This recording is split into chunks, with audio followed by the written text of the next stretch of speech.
How's everybody doing? Doing good? Awesome.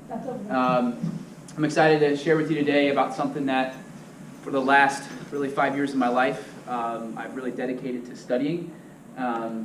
So to get started, first off, my name is Sam Bale. I'm a senior here at Notre Dame College. The first thing I want to do is I want you to look to the person either to the left or to the right of you. If there's not somebody next to you, just say this out loud. People have everything we want and need in life. Go ahead and say that out loud to the person to the right or left of you. People have everything you want and need in life. Raise your hand if you think that you've mastered the art of making a good first impression. Raise your hand. Somebody raise your hand? I like the honesty. Raise your hand if you think if you've mastered the art of making a good first impression, it would help you in your life, in your career, in your relationships, but just generally in your life. Who thinks that would help? The truth is that people do have everything we want and need in life. They have relationships, they have doors of opportunity, they have money, they have friendship, they have connections. People are everything in life. In fact, people are the most important thing in the world, in my opinion. I really learned that, how do you turn this? Okay. I really learned that about 5 years ago when I dropped out of college. I dropped out of this institution 5 years ago, February of 2013, 3 weeks into the second semester of my junior year. And I dropped out with the dream of proving to the world wrong that you didn't need a degree in order to be successful.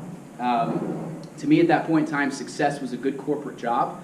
And everybody said, Sam, you can't be successful if you don't have a degree. You can't get a good corporate job if you don't have a degree. And if can anybody relate to this when someone says you can't do something, you're like more inclined to want to do it? Anybody relate to that? So for me, I went out and I said, I want to prove the world wrong.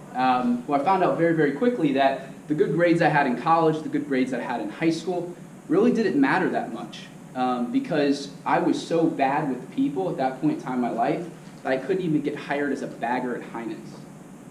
I remember going door to door, knocking on businesses when I first dropped out of college, and one of those was Heinen's, and I ended up having an interview, and I blew the interview, and I was so bad with people I couldn't even get hired as a bagger at a grocery store. And then 5 months later, it really hit me when I had my third interview with the 10th corporate company that I had interviewed with. And for a third interview, that's usually a good sign, right? If you had 3 interviews with a particular company, you're probably going to get hired. It's a good chance. And so I woke up that day and I felt like today's going to be a great day. My dream's going to come true. I'm going to prove the world wrong that you don't need a degree in order to be successful. And well, I blew that interview. I was terrible. And I was so bad. At the end of the interview, I don't remember the guy's name, let's just call him John. I said, hey, thank you, Bob, for the interview. Called him by the wrong name. And I realized at that point in time that the success I was going to have in my life, whether that be in my career, in business, and in relationships, was limited if I did not get better at working with people, if I did not master the art of making a good first impression. Not just a good first impression, but a good first and lasting impression, because you can fake a good first impression. And so over the course of the next 5 months, or 4 months really, I picked up every single book on people that I could possibly pick up. How to win friends and influence people, how to have power and confidence in dealing with people, skill with people, everybody communicates if you connect, wired that way. I studied every single article I probably could. I studied every single podcast I possibly could. To develop myself as a person, to get better at working with people, because I realized that my success in life was going to be limited if I didn't get better with people. And at that point in time, just to be honest with you, I was arrogant, I was cocky, I didn't care about people whatsoever, and that's what really limited me. And so about 4 months later, I was able to get a job that required a degree without one, because I started to develop as a person and dealing with people. And then I realized at that point in time, I said, man, if I continue to work at this area of my life, what can I do? And so over the course of the next 4 or 5 years, I built a sales career until last April. Actually, 364 days ago today, I quit that job. And when I left that job, at 24 years old, I had the fastest growing book of business at a medical supply company. I'm not saying that to brag, I'm saying that because I worked so hard at developing myself and working with people, I was able to grow in my career and in my life. And so I left that job with the dream of being a speaker and a writer. I said, I want to be a speaker and a writer. It's been a lifelong dream of mine. And so last year I said, I want to write a book. And so I started writing a book on a topic that I thought I knew a lot about. And I got about 10 pages in, and I could not write anything else. I was done. I had no more inspiration. I was just done. And so at the start of 2018, I said, I am going to write a book this year. What can I write about? So I started thinking, and I said, what can I write about that maybe I know a lot about? I do not believe I've mastered the art of making a good first impression. I do not believe that, but I think it's something that I've become pretty good at and understand. But I said, you know what if I do a bunch of research on this? Maybe I can master it, and then maybe, because I've learned it, I can teach that to other people through a book, because I've seen so many doors of opportunity open up for me through learning about it. And so that was the first reason I said I was going to write this book. The second reason is when I started thinking about it, if you jump on Google and you type in, what does it take to make a good first impression, you're going to get hundreds and hundreds and hundreds, probably thousands of articles that are going to talk about the first 7 seconds. And I will tell you this, that when I couldn't get hired as a bagger at a grocery store, I had the first 7 seconds mastered. You give me a task and you tell me, hey, do these things, I'll get them, give me 5 minutes and I'll do it. I had it mastered, but I still couldn't get hired as a bagger at a grocery store. And so I said, I think there's more to this thing about making a good first and lasting impression other than the first 7 seconds, which is really the only thing you can find in articles online. And so I said, you know what I'm going to do? I'm going to go around and I'm going to interview people. I'm going to interview people in leadership positions, people that I can learn from. I'm going to sit down and have a conversation with them. I'm going to ask them questions, let them tell me what does it take to make a good first impression. And what I have found, I'll tell you, is fascinating. I've interviewed presidents of companies, CEOs of large businesses, very, very successful entrepreneurs, college professors, medical professionals, life coaches, athletic coaches, people from all different backgrounds, and most of them in leadership positions. And almost none of them have talked about the first 7 seconds, but almost every single one of them have talked about 3 words. Those 3 words are authentic, genuine, and honest. And I thought about that and I said, you know what? Anybody can master the first 7 seconds, but in this world, it's really hard to master being authentic. It's really hard to be genuine. It is hard to be honest. But I'm going to talk mostly about the word authentic because, just for sake of time, but really I think being authentic kind of filters into these other 2. And so what I'm learning is that people want to do business with, people want to be in relationship with, people want to know, people want to help people who are genuine, authentic, and who are honest.